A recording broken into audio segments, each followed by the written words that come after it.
So Brandon French is our first king of the capitalism jungle that we've captured in his native habitat for a second, and we want to investigate his entrepreneurial spirit and some of the challenges and perseverance and creativity that have helped him along the way to get to where he is.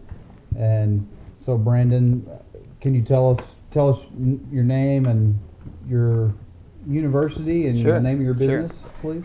Brandon French, proud graduate, Arkansas State University, class of 2007. So I've been out for a little bit now, but not too long.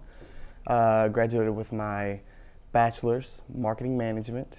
A lot of good people there helped to mold me into the entrepreneur that I am today, so I'm proud of that. But from Pocahontas, Arkansas, so a local guy here pretty much. How far is Pocahontas from Jonesboro? An hour north of here, pretty much, 40 minutes, hour, something like that. So Jonesboro, Pocahontas, close by. My family growing up, we were always, my mom or dad, neither one never held down a 8-to-5 job in a factory or an office or a whatever setting like that. It's a family of entrepreneurship and believing in that is a viable career choice. What's the name of your current business, your most prominent current business? Right now, I am the president of New Wave Wireless Incorporated. We do cell phones, plans, services, sales, repairs. And you came up with the name and Yes. all of it for the Yep. business, right? It's business. incorporated business, but it's not a franchise model. Basically, we took licensed products that were distributed from other distributors and pulled it all together to make one unique product offering that is New Wave Wireless. So here we are early in 2013. When was New Wave founded, would you say? Middle of 2009, and we'll use founded lightly because Right. started small? Yeah, it started very small. Probably middle of 2009 when it got started, and by the end of 2009, still didn't have much more than nothing. So it started small. It took a while to create, and it took a while to kind of snowball into what it is now. But that's And we want to come back to that because I think that gets into the very beginning and how it grew and some of the things you went through to make it grow. Do you think your formal education, do you think it has a place in your success? Or Had you asked me early on, I would say maybe not as much. But now, looking back on what I reference every day, definitely, for sure. like what?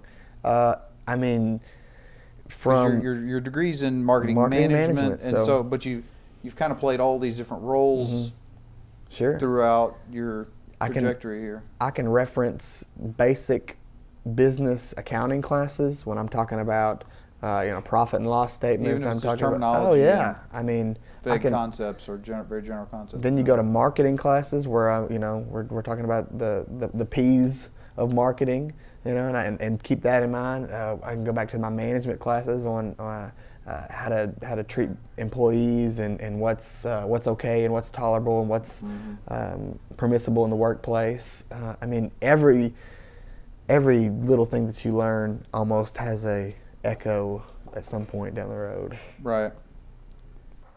What does your average work week look like? Me personally, if Ann's watching this, she'll get mad.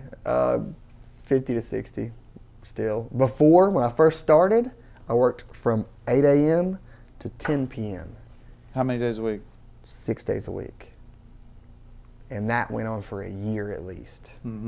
8 to 10. And that's no lie. I kid you not about that. So you were establishing some of your standards for the business, your business processes and whatnot, and right. So that curve was intense and kept you. Things were taking place out of necessity again. Stuff had to get done. I had to do my marketing. I had to do my payroll. I had to do my bookwork, and I couldn't do that while I was helping customers because at the time I was still my own You're customer the primary service. front person. I was the man that did it all. I did payroll. I did the booking and accounting and customer service and repairs and it was man of many hats. And so while I helped customers during business hours, I had to do the back end stuff afterward. And so you were working at least 6 long days a week then, and now you're working 5 long days and 1 short day. Would you say? Yeah. I mean, it's I'm in trouble now. If I'm not out of here at 7 o'clock, I'm in trouble. 7 o'clock at night. We close at 6, and I'm usually here by 8:30 or 9 in the morning. So. And you're here on Saturdays. Pretty much every Saturday. Yeah, every other Saturday I'm probably working. Yeah. And your significant other ends up in here supporting you, and we had interruption from a support from a familial support person earlier. Yeah, everybody usually knows where they can find me. If it's light outside, they know where I'm at. Well, what I'm getting at is you have a support. Sure, and that's a relational important. support system around here that's very close and intimate, and provides things like a sandwich out of the blue when you're not thinking about it. Yes. And I mean, that is important when you're in your own element and surrounded by your own thoughts and your own either triumphs or disappointments. You might starve to death. You might starve to death, and you might drive yourself nuts. You might not ever think about food. You got to have a couple people to at least guide you along. Well, thanks for sharing your time. Again, we're in the habitat of the creature that is the entrepreneur here, trying to figure out what makes them tick and how they succeed, and so we can all do it. Thanks, Brandon. Thank you. Grow up and be me.